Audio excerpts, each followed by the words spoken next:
الله الرحمن الرحيم اقترب للناس حسابهم وهم في غفلة معرضون.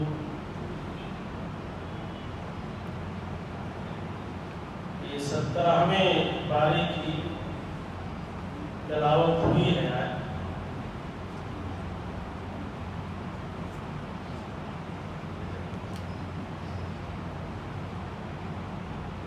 ہمارے بھائی نے ایک سوال پوچھا کیا وضاحت طلب کی ہے. اتنا بڑا مسئلہ نہیں ہے جس قدر سوال کو پیش کیے جانے کی کوشش کی جاتی ہے. لیکن میں نے گفتگو کی تھی دعائے قنوت میں ہاتھ اٹھانے کے تعلق سے. کچھ مسئلے ایسے ہیں وہ کبھی بھی اس پر نہ اتفاق ہو سکتا ہے نہ لوگ اس کو ہضم کر سکتے ہیں. یہ بھی انہی چیزوں میں سے ہے. لقد کان لکم فی رسول اللہ اسوۃ حسنہ. اس چیز کو مد نظر رکھنا چاہیے کہ ہمارے رسول صلی اللہ علیہ وسلم کا اسوہ و طریقہ کیا ہے. میری معلومات کی حد تک دعائے قنوت میں یہ ہاتھ اٹھانا اس کا ثبوت نہیں ملتا. قنوت نازلہ میں ہاتھ اٹھانے کا ثبوت ملتا. بعض محققین، بعض فقہا، بعض محدثین جن کے ہاں نصوص پر گہری نظر ہے یا استدلال میں وسعت ہے، کشادگی ہے، ان کا کہنا یہ ہے کہ قنوت نازلہ پر قیاس کرتے ہوئے دعائے قنوت میں بھی ہاتھ اٹھایا جا سکتا ہے. یا بعض لوگوں کی تحقیق یہ ہے کہ بعض صحابہ کے آثار ملتے ہیں. بعض صحابہ دعائے قنوت میں ہاتھ اٹھاتے ہیں، لہذا ہم بھی اٹھا سکتے ہیں. تو دونوں چیزیں ہیں. اللہ کے نبی سے اس کا ثبوت نہیں ملتا ہے. اگر بعض صحابہ سے ثبوت ملتا ہے تو جیسے جنازے کی نماز میں جو تکبیر زوائد ہے، کچھ لوگ زائد تکبیروں میں ہاتھ اٹھاتے ہیں، کچھ لوگ نہیں اٹھاتے ہیں، کوئی مسئلہ نہیں. اب لوگ بہت بے چین ہیں، اضطراب کا شکار ہیں، پریشان ہیں، ہاتھ اٹھائیں نہ اٹھائیں. یہ تو میرے سمجھ سے اتنا بڑا مسئلہ ہے. جس بندے کو کنفیوژن ہو وہ کسی ایک کو، ویسے بھی ہمارے یہاں وسیلہ واسطہ نہیں ہے، ڈائریکٹ اللہ نے قومی زبان دی ہے، وہ خود آ کر کے نوجوان ہو، بوڑھا ہو، بچہ ہو، وہ مسئلہ طلب کرے کہ ہم کو پریشانی میں نہیں سمجھ پا رہا ہوں. اس میں نمائندگی نہیں ہونی چاہیے. نمائندگی سے تھوڑا سا ذہن دوسری طرف چلا جاتا ہے کہ کہیں ایسا نہیں چھوٹے مسئلے کو بڑا بنانے کی کوشش کی جاتی ہے.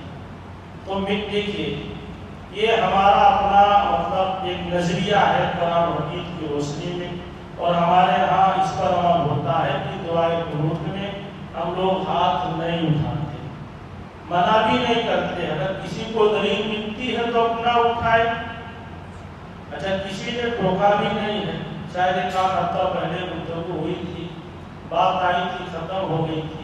اب اگر کوئی آدمی ہفتے سے اضطراب کا شکار ہے 10 دن سے، یوسف تعلیم صاحب نے کہا تھا اٹھاؤ نہ اٹھاؤ تو اس کا تو کوئی علاج نہیں. کیا نظریہ ہے اس طرح والوں کا؟ کوئی دلیل ہے تو بتاؤ. ہم بھی آمنا سب تقرا ہم بھی قبول کر لیں، ہم بھی اٹھائے. بھائی کم سے کم اٹھانے کا کسی کے پاس کوئی ثبوت ہے تو بتائے تو ہم بھی اٹھائیں. تو اسے میں نہیں اٹھاتا ہوں.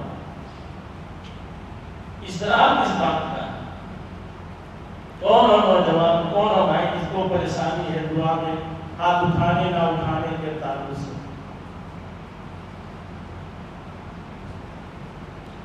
دعا پر گفتگو انشاءاللہ الگ سے ہوگی. دعا علماء عقیدہ کے اعتبار سے دعا کی 2 قسمیں بتائی جاتی ہیں. ایک ہے دعائے مسئلہ اور ایک ہے دعائے عبادت. دعائے عبادت نماز میں جیسے دعائے ثنا، دعا استفتاح، یہاں سے شروع ہو کر کے پوری نماز میں جو دعا ہے، نماز کے بعد کی دعا ہے، اور مواقع پر گھر میں داخل ہونے نکلنے، ٹوائلٹ باتھ روم میں داخل ہونے نکلنے، یہ ساری دعائیں اسی صفت میں آ جاتی ہیں جو نبی سے معقول اور مسنون طور پر ثابت ہے۔ ایک ہے دعائیں مسئلہ، ایک ہے دعائیں عبادت۔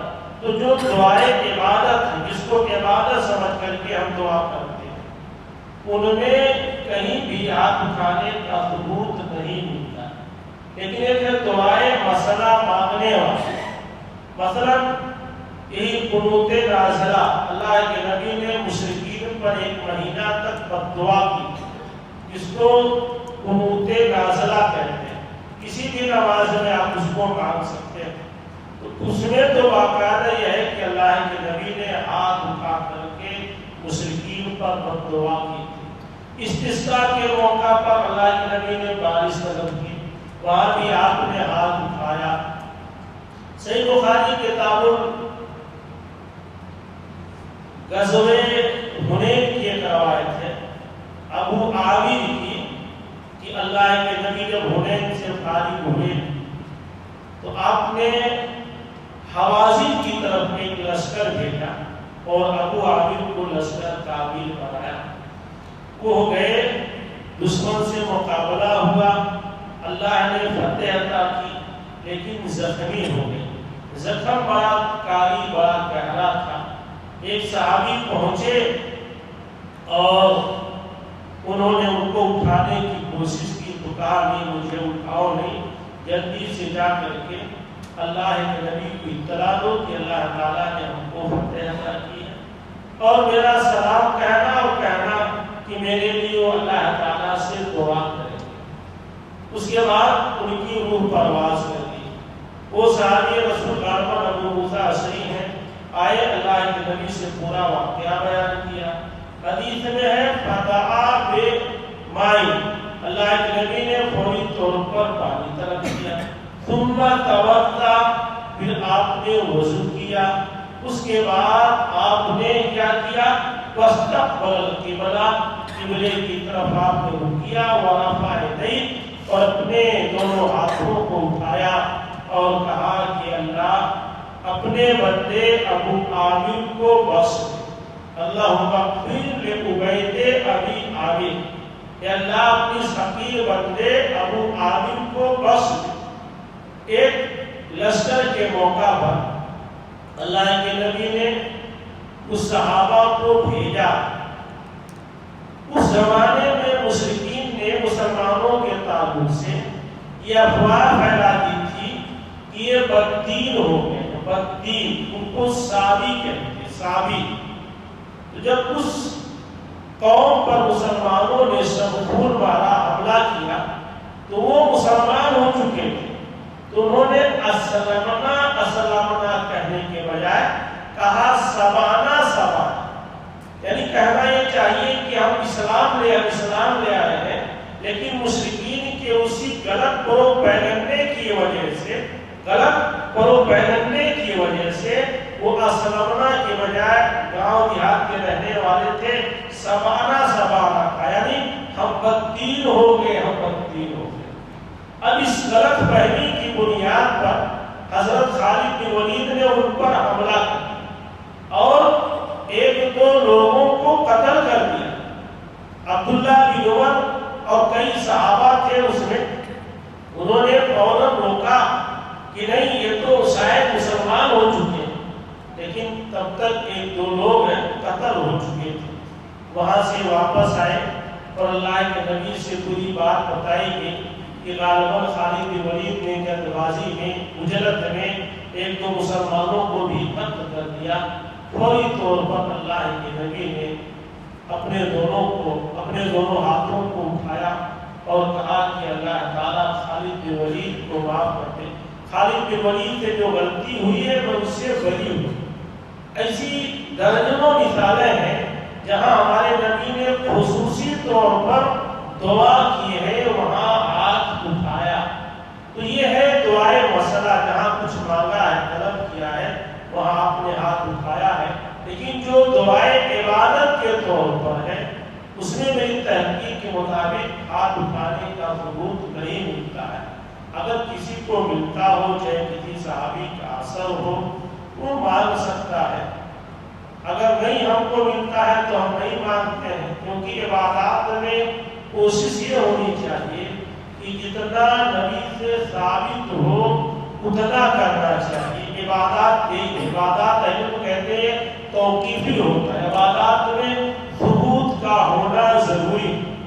ثبوت مطلب جتنا نبی نے کیا ہے اتنا کیا جائے، اس سے زیادہ اگر کوئی کرتا ہے تو اس کو روکا جائے گا، کیونکہ اس کا ثبوت نہیں ملتا۔ اب وہ کہے نہیں قربانیت کی دلیل دو، وہاں حماقت ہوگی، بیوقوفی ہوگی۔ کھانے پینے کی چیزوں کے تعلق سے قربانیت دیکھی جائے گی۔ یہ کتاب و سنت کے سمجھنے کا اصول ہے کہ عبادات جو ہے عبادات، اسے ایک دن ہمارے حافظ صاحب نے کہا کہ کسی کے کہنے وجہ سے کہ آج وتر ایک ہی رکعت پڑھاؤں گا، تو میں نے کہا نہیں، وہ صحیح بخاری کی روایت ہے کہ عائشہ رضی اللہ تعالیٰ عنہا کی کہ رمضان ہو یا گھڑے رمضان، اللہ کے نبی صلی اللہ علیہ وسلم 11 رکعت پڑھتے تھے۔ تو آپ کا اسوہ نمونہ یہی ہے کہ 11 رکعت پڑھا جائے۔ ہاں گھڑے رمضان میں ہم دیکھیے 1 رکعت وتر پڑھتے ہیں، 3 رکعت بہت کم لوگوں کو توفیق ہوتی ہے، لیکن یہ جو اس مہینے میں جو ہم پڑھتے ہیں 3 رکعت نبی کی سنت سمجھ کر کے، نبی کا اسوہ سمجھ کر کے، ورنہ 1 رکعت بھی پڑھ سکتے ہیں۔ تو عبادات میں کوشش یہی ہوتی ہے کہ جتنا ثابت ہو اتنا کیا جائے۔ جو چیز ثابت نہ ہو اس کو عبادت نہیں کہا جا سکتا۔ یہ اور بات ہے کہ بہت ساری چیزیں دھیرے دھیرے ہمارے اندر داخل ہو جاتی ہیں، ہم کو اس کا شعور احساس نہیں ہوتا ہے۔ تو بہرحال اس میں کوئی اضطراب و پریشانی کی بات نہیں ہے۔ اگر کسی بھائی کو کسی طرح کی کوئی تشویش پریشانی ہو ہمارے دروس میں، ہماری گفتگو میں، تو ہم سے وضاحت طلب کریں، یا الگ سے کوئی مسئلہ ہے مجھ سے پوچھیں۔ تو میرے یہاں تو بڑا آسان ہے کہنے کا کہ بھائی میں نہیں جانتا ہوں، اور اس پر ہم کو خوشی ہوتی ہے کہ ہم کو نہیں معلوم۔ آپ بڑے عالم سے پوچھ سکتے ہیں۔ شاید کسی دن ہم نے گفتگو کی ہے کہ ہمارے یہاں یہ آپ کے جنوبی ہند میں بہت سارے مسئلے پیدا ہوئے، بہت سارے شب قدر کا مسئلہ، چاند کا مسئلہ، کئی مسائل جو ہمارے یہاں نارتھ میں نہیں۔ اس کی بنیادی وجہ یہ ہے کہ آپ کے ہاں کوئی بھی آدمی تقریر کرنے آتا ہے، خطاب کرنے آتا ہے، امامت کرنے آتا ہے، آپ اس کو مفتی سمجھ لیتے ہو، اس سے فتویٰ طلب کرتے ہو، وہ ظاہر سی بات ہے کچھ نہ کچھ آپ سے بتائے گا اپنے فہم سے، اپنے علم کے مطابق۔ بہت کم ہے جو کہہ دے کہ میں نہیں جانتا ہوں یا بعد میں بتاؤں گا۔ اگر ایسا کہہ دیتا ہے تو آپ عالم مانو گے ہی نہیں، یہ کہو گے کہ ان کو کچھ پتہ ہی نہیں ہے۔ بہرحال لیکن کہتا ہے کچھ نہ کچھ۔ ہمارے یہاں کیا ہے اور سب کے یہاں ہونا چاہیے کہ ہندوستان میں جتنے بڑے بڑے مدارس ہیں سب جگہوں پر دارالفتاء قائم، دارالفتاء، وہاں علماء کی بڑے کے بارے علماء کی کمیٹی ہوتی ہے۔ تو کوئی بھی اہم مسئلہ ہوتا ہے وہ دارالفتاء سے طلب کیا جاتا ہے۔ ہماری جماعت میں چاہے جامعہ سلفیہ بنارس ہو، دلی کا جامعہ اسلامیہ سنابل ہو، آپ کے مہاراشٹر کا جامعہ محمودیہ منصورہ مالیگاؤں ہو، یا ممبئی میں تو 3 ادارے ہیں، جامعہ رحمانیہ کاندے ولی، یا جامعہ اسلامیہ کوسا ممبرا، یا مئو کے جو ادارے ہیں جامعہ اسلامیہ فیضان، جامعہ عالیہ عربیہ، جامعہ اصلیہ دارالحدیث، یا خود آپ کے جامعہ محمدیہ رائے جو بہت قدیم ادارہ ہے اور اچھے علماء کی ہے، پرانے جامعی کی بڑی خدمات ہیں۔ تو کوئی ایسا مسئلہ ہو کہ ان تقریر کرنے والوں سے نہ پوچھا جائے۔ اہم مسائل اس طرح سے جو رمضانوں میں پیش آتے ہیں یہ دارالفتاء سے پوچھا جائے، ذمہ دار اس کو رکھیں، کوئی پریشانی ہو تو دکھا دیں کہ ہم نے بڑا جگہ سے یہ مسئلہ، یہ فتویٰ طلب کیا۔ ایک مثال دے دوں آپ کو افتاء کی اہمیت کیا ہوتی ہے۔ ماضی قریب میں علامہ ناصر الدین البانی رحمہ اللہ، حافظ ابن حجر رحمہ اللہ سن 8ویں صدی ہجری سے لے کر اب تک اتنے بڑے محدث نہیں پیدا ہوئے تھے جتنے بڑے محدث علامہ ناصر الدین البانی رحمہ اللہ تھے، تقریباً 22-23 سال ہو گیا ہے ان کے انتقال کیے ہوئے۔ جب ان کا انتقال ہوا 1999 میں، اس وقت میں جامعہ سلفیہ میں عالمیت کا طالب علم تھا۔ علامہ البانی رحمہ اللہ غائبانہ جنازہ نماز پڑھنے کے قائل ہیں۔ اسے کوئی آدمی کہیں پر جائے تو ہم لوگ پڑھ لیتے ہیں، تو غائبانہ جنازہ نماز پڑھنے کی وہ قائل نہیں۔ وہ کہتے ہیں کہ اللہ کے نبی نے جو اسما بادشاہ نجاشی تھا اس کے جنازے کی جو نماز پڑھی تھی 9 ہجری میں، وہ اس کے ساتھ خاص تھا۔ اب دلیل دیکھیے کہ کیونکہ اور صحابہ مدینہ سے باہر گئے، کہیں اور گئے، ان کا انتقال ہوا، لیکن کسی اور کے غائبانہ جنازہ نماز پڑھنے کا نبی سے ثبوت نہیں ملتا۔ کسی اور کے لیے آپ نے غائبانہ جنازے کی نماز نہیں پڑھی، صرف اسما نجاشی بادشاہ کے لیے پڑھی، تو وہ ان کے ساتھ خاص تھا، اس لیے وہ غائبانہ جنازہ نماز پڑھنے کے قائل نہیں۔ جب ان کا انتقال ہوا، اللہ شاہد ہے میں اچھی طرح سے جانتا ہوں کہ تقریباً 10 دن تک بڑے بڑے علماء جو بچے ہوئے تھے، روزانہ ہم لوگ دیکھتے تھے دارالفتہ میں بیٹھتے، 10 دن کے بعد یہ فیصلہ ہوا۔ 10 دن کے بعد آپ کو تو فتویٰ ترنت چاہیے، 10 دن کے بعد چوٹی کے علماء بیٹھ کر کے یہ فتویٰ نکالتے ہیں، یہ فتویٰ دیتے ہیں کہ گرچہ وہ قائل نہیں تھے لیکن ہم لوگ قائل ہیں، پڑھنا چاہیے، ہم پڑھتے ہیں، لہذا ہمیں پڑھنا چاہیے۔ اور 10 دن کے بعد ان کے جنازے کی نماز جامعہ سلفیہ بغالت کی مرکزی مسجد میں پڑھی گئی، ہم نے پڑھا۔ تو یہ فتوے کی اہمیت ہوتی ہے، فتویٰ اتنا جلدی لوگ نہیں دیتے، کیونکہ فتویٰ یہ بنیاد ہوتا ہے، بنیاد۔ تو کوئی ایسی بات ہو تو بڑے عالموں سے رجوع کرنا چاہیے، جن کو اہل علم میں بڑا معتبر مانتے۔ بہت سارے لوگ ہمیں جنوب میں چلتا ہوں، وہ ڈائریکٹ بیچارے دکتور وسیع اللہ عباس مدنی سے جو قرآن کے پروفیسر ہیں، ان سے رابطہ، ان سے فتویٰ پوچھ لیتے ہیں۔ کسی کے آپ کے جنوبی ہند میں جو بڑے بڑے لوگ ہیں، کون مدنی صاحب ہو؟ شیخ حدیث الرحمان صاحب بجے بھی ہیں، دکتر عبداللہ جولا وغیرہ سب دعا وغیرہ دعوت و تبلیغ کے بجے بھی ہیں۔ ایسے جو قدیم علماء ہیں، یہ دائی جدید کی بات نہیں کرتا۔ آپ جلال الدین قاسمی نام نہیں رہتے، جلال الدین قاسمی سے آپ فتویٰ پوچھ لو گے، میاں جگیر صاحب سے فتویٰ پوچھ لو گے، عبدالغفار صاحب سلفی سے فتویٰ پوچھ لو گے، یا آپ کے ساؤتھ میں دو چار جو خطیب ہو ان سے فتویٰ پوچھو گے، تو مسائل تو ٹکرائیں گے۔ فتویٰ آپ اداروں سے پوچھو گے تو کبھی ٹکراؤ نہیں ہوگا، کہ وہ لکھ کر دیں گے، وہ لگا کے دیں گے، علماء کا دستخط ہوگا، وہ ہمیشہ آپ کے کام آئے گا۔ تو کبھی بھی اس طرح کی کوئی تشویش ہو، کوئی پریشانی ہو، تو ہمیں دارالفتہ سے رجوع کرنا چاہیے، ورنہ آپ ہم جیسے لوگوں سے پوچھو گے تو کچھ نہ تو بتا ہی کر جائیں گے، اب اس کے بعد پیچھے کیا ہوتا ہے وہ ہم لوگ دیکھنے نہیں آئیں گے۔ بہرحال معذرت چاہتا ہوں، معاف کیجیے گا، یہ چند باتیں ایسے آ گئی۔ اقترب للناس حسابهم وهم في غفلة معرضون، اللہ تعالیٰ نے یہاں بیان کیا کہ لوگوں کے حساب کا وقت بہت قریب آ گیا اور لوگ غفلت میں پڑے ہوئے، ایک صحیح روایت میں ہے کہ ایک مرتبہ اللہ کے نبی نے بہت لمبا خطبہ دیا، ظہر تک، ظہر کے بعد پھر عصر تک، اور عصر کے بعد مغرب سے کچھ پہلے تک۔ کچھ بات ایسے رہی، صحابہ میں میٹنگ در میٹنگ ہوتی رہی، تو جب تھوڑا سا ٹائم بچا تو آپ نے اپنا خطاب ختم کیا اور کہا جیسے یہ دن ڈوبنے میں تھوڑا سا وقت باقی ہے، مغرب ہونے میں تقریباً اتنا ہی وقت اب دنیا کا باقی رہ گیا ہے، ورنہ دنیا کی عمر بہت گزر چکی ہے۔ جیسے اب مغرب ہونے میں تھوڑا سا وقت باقی ہے، ایسے دنیا کے ختم ہونے میں، قیامت کے قائم ہونے میں تھوڑا سا وقت باقی ہے۔ تو اللہ نے بیان کیا کہ اقترب للناس حسابهم، لوگوں کے حساب کا وقت قریب آ گیا اور وہ غفلت میں پڑے ہوئے اعراض کیے ہوئے ہیں، یا اللہ تعالیٰ نے اشارہ کیا ہے کہ بندے کو ہر لمحہ بڑی حساب کتاب کے لیے تیار رہنا چاہیے۔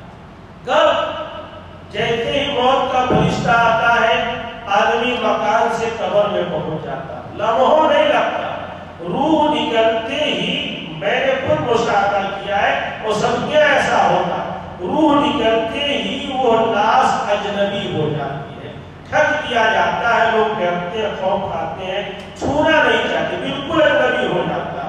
اور جب تجہیز و تکفین کے بعد جب تدفین ہو جاتی ہے تو بہتوں کو دیکھا گیا، سگی اولادوں کو، کہ وہیں سے وہ ہنستے مسکراتے تفریح کرتے ہوئے آتے ہیں، یا کچھ ایسے ہیں کہ جو احساس رہتا ہے والد صاحب چلے گئے، والدہ چلی گئی، دادا جان چلے گئے، دادی جان چلی گئی، پھر کچھ لمحہ بعد آدمی بھول جاتا، اپنے اپنے میں مست ہو جاتا۔ بہت کم لوگ ہیں جو جا کر کے والدین کے حق میں دعا کرتے ہوں۔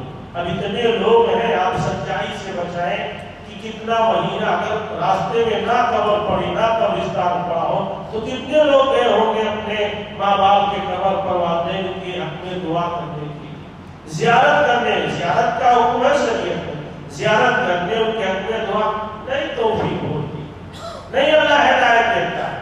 ہو سکتا ہے دیکھیے 16 رمضان گزر چکے ہیں، کتنے ایسے لوگ ہیں جو کسی دن سنت کے بعد، فرض کے بعد اپنے والدین کے حق میں اللہ سے دعا کی، بہت کم لوگ ہوں گے، اور دعا کرتے رہنا چاہیے اپنے والدین کے حق میں، بڑے ہوں کے حق میں۔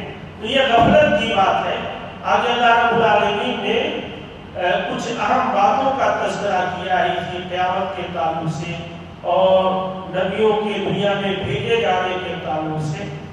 آگے چل کے اللہ رب العالمین نے ایک اور اہم بات بیان کی ہے کہ وَنَزَوْ الْمَوَازِينَ الْقِسْطَ لِيَوْمِ الْقِيَامَةِ، قیامت کے دن ہم ترازو کو انصاف کے ساتھ قائم کریں، عدل کے ساتھ۔ وَنَزَوْ الْمَوَازِينَ الْقِسْطَ لِيَوْمِ الْقِيَامَةِ، قیامت کے دن ہم ترازو کو انصاف کے ساتھ قائم کریں گے۔ فَلَا تُظْلَمُ نَفْسٌ شَيْئًا، کوئی بھی شخص تھوڑا سا بھی ظلم نہیں کیا جائے گا۔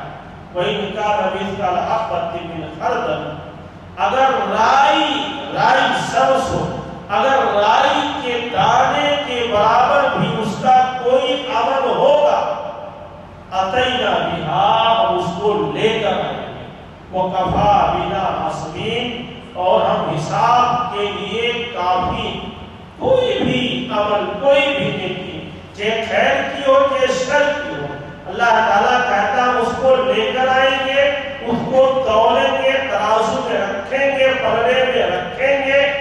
کوئی بھی عمل یہ احساس دلائے کہ ہمارے عملوں کو اللہ تعالیٰ اوزن کرے گا۔ بہت پہلے اس طرح کی بات جب کی جاتی تھی تو یہی جواب دیا جاتا تھا، عمل کو کیسے اوزن کیا جائے گا؟ وہ عذاب قبر کے تعلق سے ایک لمبی روایت ہے کہ جب مومن آدمی سے سوال جواب کر لیا جائے گا اور اس کے لیے بشارت خوشخبری سنا دی جائے گی تو اس کے پاس ایک انتہائی خوبصورت اچھے کپڑوں میں، خوشبو میں بسا ہوا ایک انسان آئے گا۔ وہ آدمی پوچھے گا من انت، آپ کون ہیں؟ وہ کہے گا انا عملک الصالح، میں تمہاری نیکیاں ہوں، تمہارا عمل صالح۔ تو وہ نیکیوں کو شکل دے دی گئی، تو نیکیوں کو شکل دے کر کے تولا جائے گا۔ پہلے یہ جواب دیا جاتا تھا اور صحیح بھی تھا، لیکن اب سائنس اتنی ترقی کر لی ہے کہ ہر چیز کا تولا جانا، ناپا جانا، سب چیز ممکن ہو گیا ہے۔ ابھی بتانے کی ضرورت نہیں کہ نیکیاں کیسے تولی جائیں گی، اب ہر چیز تولی جاتی ہے، ہر چیز ناپی جاتی ہے۔ تو بہرحال اللہ نے اشارہ کیا ہے کہ سب کے اعمال تولے جائیں گے۔ اس کے بعد چونکہ یہ سورۃ انبیاء ہے، اللہ تعالیٰ نے حضرت نوح سے لے کر ابراہیم، سلیمان، داؤد اور کئی نبیوں کا تذکرہ کرتے ہوئے بعض نبیوں کی اہم دعاؤں کا تذکرہ کیا۔ مثلا حضرت ابراہیم کے بعد یعقوب، اسحاق، اس کے بعد لوط، نوح، پھر داؤد، سلیمان تذکرہ کر کے اللہ تعالیٰ نے حضرت ایوب علیہ السلام کا تذکرہ کیا. وَأَيُّوبَ إِذْ نَادَىٰ رَبَّهُ أَنِّي مَسَّنِيَ الضُّرُّ. یاد کرو ایوب کو جب انہوں نے اپنے رب کو پکارا کہ مجھ کو بیماری لاحق ہو گئی اور تو رحم کرنے والا. بعض مفسرین نے لکھا ہے کہ 8 سال، کسی نے 6 سال، کسی نے 18 سال لکھا ہے کہ حضرت ایوب علیہ السلام تقریباً 18 سال بیماری میں مبتلا رہے. سب کچھ ختم ہو گیا، دولت، ثروت، حتیٰ کہ بیوی بچوں نے بھی ساتھ چھوڑ دیا. صرف ایک بیوی ساتھ میں تھی، صرف ایک بیوی ساتھ میں تھی. جب بہت زیادہ پریشان ہو گئے تب جا کر کے اللہ تعالیٰ سے دعا کی. دیکھیے اللہ تعالیٰ گرچہ رب ہے، رب ہونے کے ناطے بغیر طلب کے، بغیر مانگے اللہ تعالیٰ دیتا. لیکن کچھ چیزیں ایسی ہیں کہ اگر نہ مانگے تو اللہ نہیں دیتا. عجیب اس کی کاریگری سمجھائی ہے کہ جب تک نہ مانگو اللہ نہیں دیتا.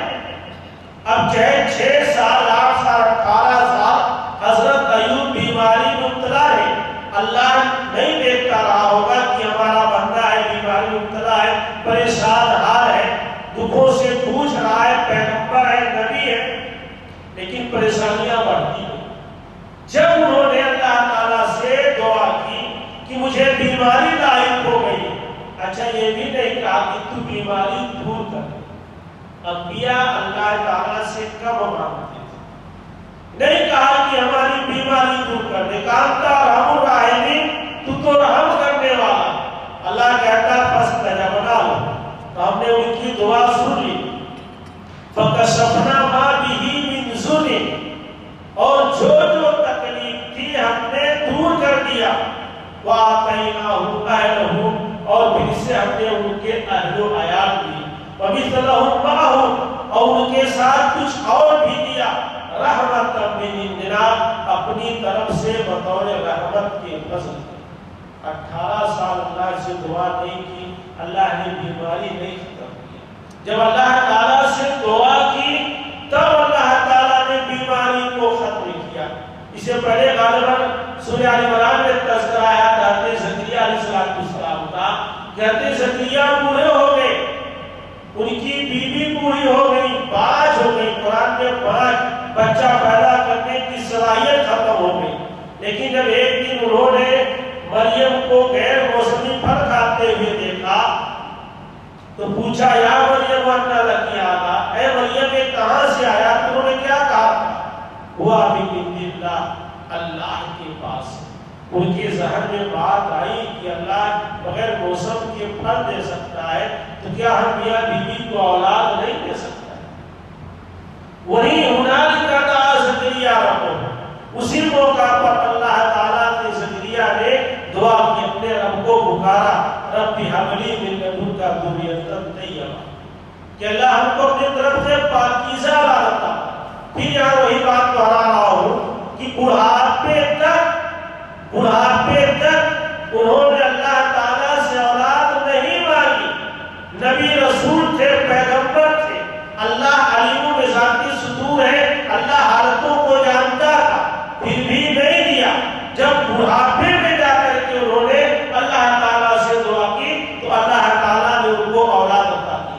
وہ کچھ چیزیں مانگنی پڑتی، اللہ سے طلب کرنی پڑتی.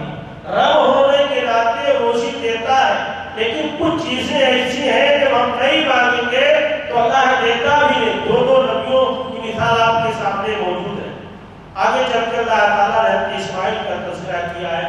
ایوب علیہ السلام کے بعد حضرت یونس کا تذکرہ کیا، جن کا ذکر جمعہ کے خطبے میں آ گیا تھا کہ وہ ظنون اذ ذهب مغاضبا، یاد کرو مچھلی والے کو جب وہ غصہ ہو کر کے بھاگ گئے تھے، گمان کر رکھا تھا ہم ان پر قادر نہیں ہیں. تو انہوں نے تاریکیوں میں پکارا کہ اللہ کے علاوہ کوئی معبود برحق نہیں، بے شک تو پاک ہے، تیری ذات پاک ہے، بے شک میں ظالم و بے شک ہوں۔ اللہ نے کہا ہم نے ان کی دعا سنی، ان کو غم سے نجات دیا، مچھلی کے پیٹ سے نجات دیا۔ وَكَذَلِكَ نُنْجِي الْمُؤْمِنِينَ، یہ آیت ہم سب کے لیے اللہ کہتا ہے اسی طرح ہے میں مومنوں کو نجات دیتا ہوں۔ یہ نجات صرف ایوب کے لیے یا یونس کے لیے خاص نہیں ہے، جو بھی بندہ اپنی پریشانیوں میں اللہ کو پکارے اللہ کہتا ایسے ہی میں مومنوں کو نجات دیتا ہوں۔ اس کے بعد یحییٰ علیہ السلام کا تذکرہ، ایک اہم چیز جو اللہ تعالیٰ نے نبیوں کے بارے میں بتایا ہے وہ کیا ہے؟ انہم کانوا یسارعون فی الخیرات۔ پہلی صفت یہ انبیاء و رسول جن کا تذکرہ اللہ نے تفصیل سے کیا ہے، کہا یہ بھلائیوں کے کاموں میں آگے بڑھنے والے تھے، جلدی کرنے والے تھے۔ یہ بہت اہم صفت ہے، چاہے معاشرے کا معاملہ ہو، جماعت جمعیت کا معاملہ ہو، خاندان قبیلے کا معاملہ، انفرادی معاملہ ہو، جن کی طبیعت میں فطرت میں دوسروں کے تعلق سے خیر خواہی کا جذبہ ہوتا ہے، جو ہر اچھے کام میں بڑھ چڑھ کر کے حصہ لیتے ہیں، وہ رب کے نزدیک بہت محبوب ہوتے ہیں۔ ایسا نہیں کہ ساحل پر کنارے بیٹھ کر کے تماشا دیکھا جائے ڈوبنے والوں کو، نہیں، کود کر کے غواصی کر کے ڈوبنے والوں کو نکالو، ان کے ساتھ خیر خواہی کرو۔ قائمون کا یسارعون فی الخیرات، یہ بھلائیوں کے کاموں میں آگے بڑھنے والے تھے۔ وَيَدْعُونَنَا رَغَبًا وَرَهْبًا، اور ہم کو پکارتے تھے، ہم سے دعا کرتے تھے چاہت کے ساتھ اور ڈرتے ہوئے، چاہت کے ساتھ اور ڈرتے ہوئے۔ وَقَالُوا لَنَا خَاشِعِينَ، اور یہ ہم سے ڈرنے والے تھے۔ اللہ تعالیٰ سے دعا دو کیفیتوں کے ساتھ کی جاتی ہے، ایک یہ ہے کہ اپنے گناہ کا بھی احساس ہو کہ میں خطا کار ہوں، گنہگار ہوں، رب کے سامنے کیسے ہاتھ پھیلاؤں، لیکن دوسری طرف یہ بھی امید ہو کہ اللہ رحم الرحیم ہے، اللہ غفور رحیم ہے، اس کی رحمت بہت وسیع ہے، وہ ہم کو معاف کر سکتا ہے، ہماری دعا سن سکتا ہے۔ تو انبیاء کی ایک کیفیت کہ اپنے گناہ کا بھی احساس اور اللہ سے ملنے کی بھی امید۔ سورۃ المومنون میں اللہ تعالیٰ نے صحابہ کی صفت بیان کی ہے کہ یؤتون ما آتوا، وہ اللہ کے راستے میں خرچ کرتے ہیں، دیتے ہیں، پھر بھی ان کے دل ڈرے ہوئے ہوتے ہیں، پتہ نہیں یہ قبول کیے جائیں گے کہ نہیں قبول کیے جائیں گے۔ صحابہ ہر عمل ہر نیکی کرتے تھے، پھر بھی ان کو خوف ہوتا تھا کہ پتہ نہیں اللہ کے یہاں قبول ہوگا کہ نہیں ہوگا۔ تو یہ صفت بیان کی اللہ تعالیٰ نے ان انبیاء کے بارے میں۔ اللہ تعالیٰ سے دعا ہے کہ اوصاف و کمالات، یہ خوبیاں ہمارے اندر بھی پیدا فرمائے۔ الہ العالمین ہماری دعاؤں کو بھی شرف قبولیت بخش۔ الہ العالمین ہم تمام لوگوں کو ہر قسم کے عمل صالح کی توفیق دے، ہر قسم کے شر و برائی سے ہم سب کو محفوظ رکھ، جب تک دنیا میں زندہ رکھ، ایمان اسلام پر زندہ رکھ، جب ہمارا خاتمہ ہو تو ایمان اسلام پر ہو۔ آمین۔ السلام علیکم ورحمۃ اللہ وبرکاتہ۔